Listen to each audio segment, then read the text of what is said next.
Hi, good morning Saturday. Ayan, nasa stock ulit ako. See? So, how do we cope up with grievance?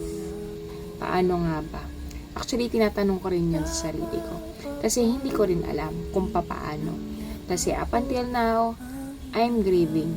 Sabihin nyo niyan, ang OA naman ito. Ang tagal mag-grieve, mag-1 year na. How many years na rin, ganyan. Pero ang grieving, wala siyang katapusan. Totoo. Wala siyang katapusan. It will never end. You will just get used to it. Sabi nga ng mga nababasa ko.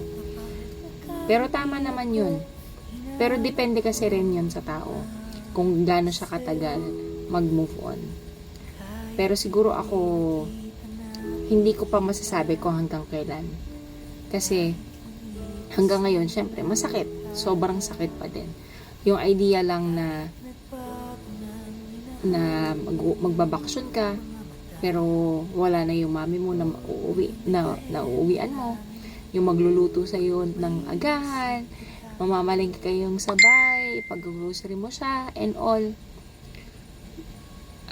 Iba ngayon, iba syempre. So yung mga nakakaranas ng mga ganitong pagkakataon, let them. Huwag niyong sabihin, ang tagal-tagal mo naman mag-grieve, ganyan. Huwag niyong sasabihin yun, never tell that to that person. Kasi, hindi nyo naman pa nararanasan kung ano yung pinagdadaanan namin.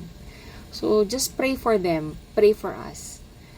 And we know naman na everything will be okay soon, but not now. Yun lang. Thank you. Good morning.